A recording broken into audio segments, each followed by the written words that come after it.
let's see how it goes, and hopefully I don't have a mental breakdown. Woo!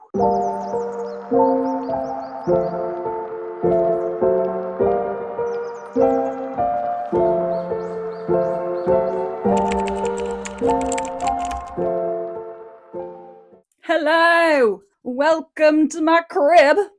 Let's just sit back and relax. I need a stretch. Ugh. I've got to do this quick, and I've got a lot of packing to do. I'm leaving the UK in 12 days. Woo! If you know me, then you know me. Or you've seen me talking about celebrity trash on TikTok, which I've now been doing for about a year and a half. I've been doing it for myself for maybe like 10 months, 9 months. So yeah, celebrity news was not in my future plans. I basically just got recruited by a company to do it when I come back from traveling. So I was like, well, why not? And then after a while of working there, I realized I could do it for myself and basically make the same money or more money. And why would I not? Especially because I had family issues going on. So I actually really wanted my own like time flexibility. And celebrity news, even though it's not my dream, I don't fully enjoy it. I'm very grateful for it because it's made me self-employed, which has always been my dream. I ain't gonna lie. It's given me a source of income that I've always dreamed of having, especially at this age. I actually wanted to be a mum at this age. So when I was trying to push myself to get a source of income from my phone, it was because I wanted to be able to make money from my phone whilst looking after my kids. I'm 25 now. I won't be having kids for a good while. And I will always make celebrity news because I'm always going to be interested in celebrities and I'm always going to watch TV. So it kind of makes sense. But I'm trying to move away from it being the core of my career at the moment and trying to make it a hobby that I make money from. Whereas this is going to be a lot more personal to me. It's going to be all about me. It's going to be about me moving out of the UK to a different country. I'm just going to say it, I'm moving to Spain. And if you know me, you know that I grew up in Spain from the ages of 5 to 17. But when I lived there, I was a socially awkward geek. Yeah, that's pretty much the way that I would put it. I'm actually going to therapy, which is another thing that I would love to talk about on here. And I've been going to therapy for about two months, maybe 3 months now. And we're kind of coming on to the stage of me moving back to Spain.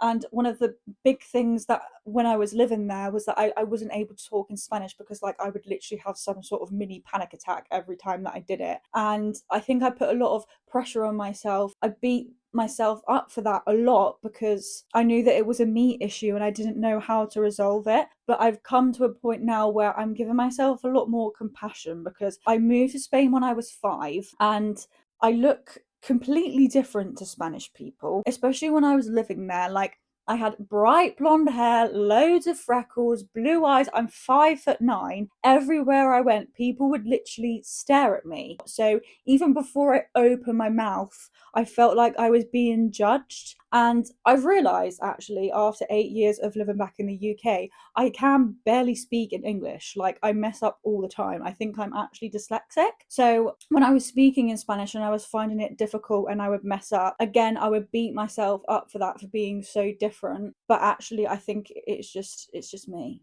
Like, it wasn't a Spanish thing, it was just a me thing. So yeah, that's one of the reasons why I'm also moving back to Spain, because I want to fucking find my Spanish self. Because after living here for a long time, I've realised I'm not as English as I thought I was at all. I moved back because when I was living in Spain, I had this thing in my head that I'm so English, I'm so English. I moved back here thinking that I would fit in and that people would be really similar to me.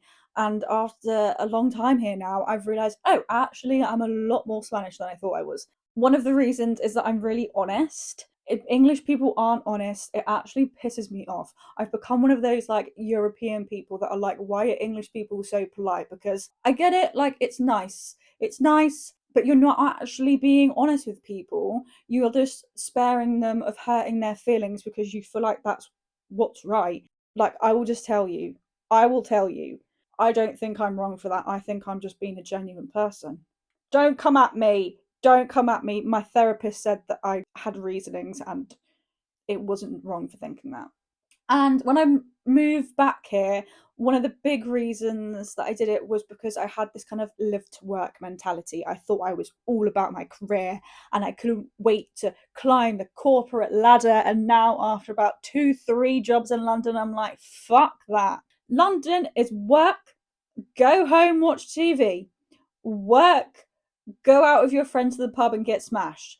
And I'm just not about that life now. I am work to live, but work smart. That is what I'm living by from now on. I'm not going to spend my whole life working to get a promotion, to then have more responsibility, to then have to work harder, and then have less time to spend the money that I'm working for. Like, no. And I feel like England does not have the facilities to require the lifestyle that I would like. I can't go out and read a book in the sunshine. I can't go for a run. I love being outside. If you know me, I love going for walks and just exploring. And as much as I love London, it's still not really a place to do that. Yeah, the UK is just not, it's not the place for me. It's not the place for me anymore, unfortunately. I still love it and it's still part of my home. So this channel is just going to be about me moving away from the UK, my experience, my thoughts, the ups, the downs, the things that I found out about myself whilst moving, about the place that I'm moving to, about how hard it is to find a job, new friends, hopefully find some sexy men. That's another reason why I'm moving. Dating in the UK is fucking terrible. Fucking terrible. I'm just going to show you all aspects of my life. Hopefully, as well, get into deeper talks about my therapy and what I've learned from that, because it's been a very, very personal experience up until this point. But now I'm really learning how I can improve myself and how I can kind of learn from these mistakes that I've made, because I now realize why I've made them and now grow into a different person. So I want to take you on that as well. It's just going to be a very well-rounded channel, I think. I think I'll also go into a little bit about how I built my channel on TikTok, because I know a lot of people want to do that and I would seriously encourage you to do it. I actually find it so stupid that people just don't post about random shit, because that's literally what I did, and now like I'm making a full-time income from it. And I know I'm talking about celebrity trash, but what are you selling, a SaaS solution? Are you an accountant? I don't know why people who like climb the corporate ladder for like a multi-million company and some wanker CEO feel like they're better than someone who makes content for themselves and gets paid. Like they're smarter. Like you're not. You're actually just hypnotized by London life. Don't come at me. Don't come at me. Or come at me, I don't care. I'll fucking come to you. So, yeah, if you've ever thought about moving somewhere new or been scared, ever been intrigued about how people do it and what the process is like, ever wondered anything about therapy or about the financial aspects of moving away, or about how hard it is to find accommodation or finding new friends or finding a job, I'm going to let you in on all of it. So if you would like to share the journey with me, please feel free, because this is just the beginning, literally the beginning, because I'm just about to pack. God help me, I hate packing. But yes, thanks for watching. If you've watched the whole thing, I'm flattered. And if you would like to like, comment and subscribe, then that would be great too. I'm going to have to get used to saying that, aren't I? It is a bit cringe. Yeah. Thanks. Let's see how it goes, and hopefully I don't have a mental breakdown. Woo!